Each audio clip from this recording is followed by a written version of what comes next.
بسم اللہ الرحمن الرحیم۔ حضرت ابو ہریرہ رضی اللہ تعالیٰ عنہ سے روایت ہے کہ رسول اللہ صلی اللہ علیہ وآلہ وسلم فرماتے تھے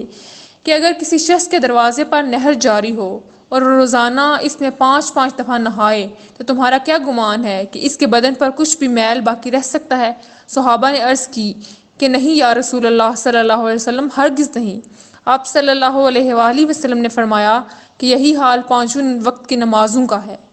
کہ اللہ پاک ان کے ذریعے سے گناہوں کو مٹا دیتا ہے۔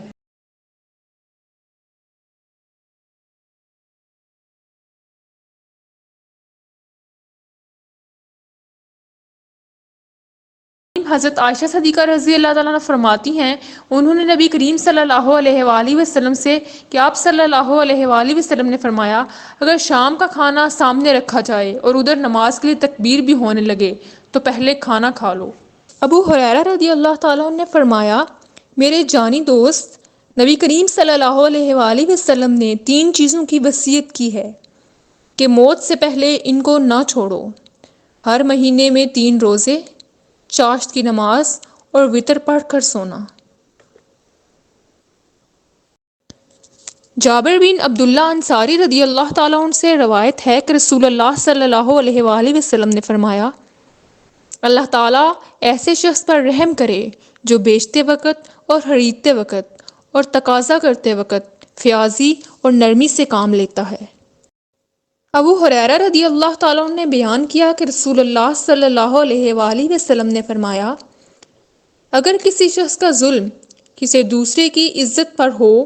یا کسی طریقہ سے ظلم کیا گیا ہو تو آج ہی اس دن کے آنے سے پہلے معاف کرا لے، جس دن نہ دینار ہوں گے اور نہ درہم، بلکہ اگر اس کا کوئی نیک عمل ہوگا تو اس کے ظلم کے بدلے میں وہی لے لیا جائے گا، اور اگر کوئی نیک عمل اس کے پاس نہیں ہوگا تو اس مظلوم کے ساتھی کی برائیاں اس پر ڈال دی جائیں گی۔ ہم سے جمعہ بن عبداللہ نے بیان کیا، انہوں نے کہا ہم سے مروان نے بیان کیا، انہوں نے کہا ہم کو ہاشم بن ہاشم نے خبر دی، انہوں نے کہا ہم کو عامر بن سعد نے خبر دی، اور ان سے ان کے والد سعد بن وقاص رضی اللہ تعالیٰ عنہ نے بیان کیا کہ رسول اللہ صلی اللہ علیہ وآلہ وسلم نے فرمایا، جس نے ہر دن صبح کے وقت 7 کھجوریں کھا لیں اسے اس دن نہ زہر نقصان پہنچا سکے گا اور نہ جادو۔ ابو ہریرہ رضی اللہ تعالیٰ عنہ سے روایت ہے، انہوں نے رسول اللہ صلی اللہ علیہ وآلہ وسلم سے سنا، آپ صلی اللہ علیہ وآلہ وسلم نے فرمایا، بندہ ایک بات زبان سے نکالتا ہے اور اس کے متعلق سوچتا نہیں، کتنی کفر اور بے ادبی کی بات ہے، جس کی وجہ سے وہ دوزخ کے گڑھے میں اتنی دور گر پڑتا ہے جتنا مغرب سے مشرق دور ہے۔ عبد الرحمن بن سمرہ رضی اللہ تعالیٰ عنہ نے بیان کیا کہ رسول اللہ صلی اللہ علیہ وآلہ وسلم نے فرمایا، اے عبد الرحمن بن سمرہ، حکومت طلب مت کرنا، کیونکہ اگر تمہیں مانگنے کے بعد امیری ملی تو تم اس کے حوالے کر دیے جاؤ گے، اور اگر تمہیں مانگے بغیر ملی تو اس میں تمہاری مدد کی جائے گی، اور اگر تم کسی بات پر قسم کھا لو پھر اس کے سودا سوا دوسری چیز میں بھلائی دیکھو تو وہ کرو جس میں بھلائی ہو، اور اپنی قسم کا کفارہ ادا کر دو۔ انس رضی اللہ تعالیٰ عنہ سے روایت ہے کہ نبی کریم صلی اللہ علیہ وآلہ وسلم نے ایک بوڑھے شخص کو دیکھا جو اپنے 2 بیٹوں کے سہارا لیے چل رہا تھا۔ آپ صلی اللہ علیہ وآلہ وسلم نے پوچھا، ان صاحب کا کیا حال ہے؟ لوگوں نے بتایا کہ انہوں نے کعبہ کو پیدل چلنے کی منت مانی ہے۔ آپ صلی اللہ علیہ وآلہ وسلم نے فرمایا کہ اللہ تعالیٰ اس سے بے نیاز ہے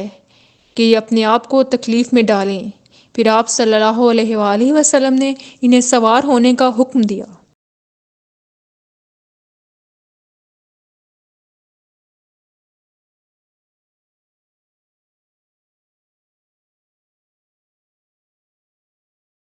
حضرت ابو ہریرہ رضی اللہ تعالیٰ عنہ سے روایت ہے کہ نبی کریم صلی اللہ علیہ وآلہ وسلم نے فرمایا، نماز میں اگر کوئی بات پیش آ جائے تو مردوں کو سبحان اللہ کہنا اور عورتوں کو ہاتھ پر ہاتھ مارنا چاہیے، یعنی تالی بجا کر امام کو اطلاع دینی چاہیے۔ نوٹ: تالی سیدھے ہاتھوں سے نہیں بلکہ سیدھے ہاتھ کو الٹے ہاتھ پر مار کر۔ اسماء بنت ابی بکر صدیق رضی اللہ تعالیٰ عنہ نے خبر دی کہ وہ نبی کریم صلی اللہ علیہ وآلہ وسلم کے ہاں آئیں۔ آپ صلی اللہ علیہ وآلہ وسلم نے فرمایا کہ مال کو ہتھیلی میں بند کر کے نہ رکھنا، ورنہ اللہ پاک بھی تمہارے لیے اپنے خزانے میں بندش لگا دے گا، جہاں تک ہو سکے لوگوں میں خیر خیرات تقسیم کرتی رہے۔ ہم سے عبداللہ بن یوسف تیسی نے بیان کیا، کہا ہمیں امام مالک نے خبر دی، انہیں ابو حازم سلمہ بن دینار نے، انہیں سہل بن سعد رضی اللہ تعالیٰ عنہ نے کہ رسول اللہ صلی اللہ علیہ وآلہ وسلم نے فرمایا میری امت کے لوگوں میں اس وقت تک خیر باقی رہے گی جب تک وہ افطار میں جلدی کرتے رہیں گے۔ ابو ہریرہ رضی اللہ تعالیٰ عنہ نے کہا کہ نبی کریم صلی اللہ علیہ وآلہ وسلم نے فرمایا جمائی شیطان کی طرف سے ہے، بس جب کسی کو جمائی آئے تو جہاں تک ہو سکے اسے روکے، کیونکہ جب کوئی جمائی لیتے ہوئے ہا ہا کرتا ہے تو شیطان اس پر ہنستا ہے۔ ہم سے عبداللہ بن یوسف نے بیان کیا، کہا کہ ہمیں امام مالک رحمۃ اللہ علیہ نے خبر دی، انہیں ابو الزناد نے، انہیں عارج نے، انہیں ابو ہریرہ رضی اللہ تعالیٰ عنہ نے کہ رسول اللہ صلی اللہ علیہ وآلہ وسلم نے فرمایا اس ذات کی قسم جس کے ہاتھ میں میری جان ہے، اگر کوئی شخص رسی سے لکڑیوں کا بوجھ باندھ کر اپنی پیٹھ پر جنگل سے اٹھا لائے پھر انہیں بازار میں بیچ کر اپنا رزق حاصل کرے تو وہ اس شخص سے بہتر ہے جو کسی کے پاس آ کر سوال کرے، پھر جس سے سوال کیا گیا وہ اسے دے یا نہ دے۔ ہم سے علی بن عبداللہ مدینی نے بیان کیا، انہوں نے کہا ہم سے ہاشم بن قاسم نے بیان کیا کہ ہم سے عبد الرحمن بن عبداللہ بن دینار نے اپنے والد سے بیان کیا، ان سے ابو صالح سمان نے اور ان سے ابو ہریرہ رضی اللہ تعالیٰ عنہ نے بیان کیا کہ رسول اللہ صلی اللہ علیہ وآلہ وسلم نے فرمایا کہ جسے اللہ نے مال دیا اور اس نے اس کی زکوٰۃ ادا نہیں کی تو قیامت کے دن اس کا مال نہایت زہریلے گنجے سانپ کی شکل اختیار کر لے گا، اس کی آنکھوں کے پاس دو سیاہ نقطے ہوں گے جیسے سانپ کے ہوتے ہیں، پھر وہ سانپ اس کے دونوں جبڑوں سے اسے پکڑ لے گا اور کہے گا میں تیرا مال ہوں اور خزانہ ہوں۔ اس کے بعد آپ صلی اللہ علیہ وآلہ وسلم نے یہ آیت پڑھی اور وہ لوگ یہ گمان نہ کریں کہ اللہ تعالیٰ نے انہیں جو کچھ اپنے فضل سے دیا ہے وہ اس پر بخل سے کام لیتے ہیں کہ ان کا مال ان کے لیے بہتر ہے، بلکہ وہ برا ہے جس مال کے معاملے میں انہوں نے بخل کیا، قیامت میں اس کا توق بنا کر ان کی گردن میں ڈالا جائے گا۔ ہم سے ابو نعمان نے بیان کیا، ان سے ثابت بن یزید نے بیان کیا، ان سے عبد الرحمن اہول عاصم نے بیان کیا، ان سے انس رضی اللہ تعالیٰ عنہ نے کہ نبی کریم صلی اللہ علیہ وآلہ وسلم نے فرمایا مدینہ حرم ہے، فلاں جگہ سے فلاں جگہ تک اس حد میں کوئی درخت نہ کاٹا جائے، نہ کوئی بدعت کی جائے، اور جس نے بھی یہاں کوئی بدعت نکالی اس پر اللہ تعالیٰ اور اس کے ملائکہ اور انسانوں کی لعنت ہے۔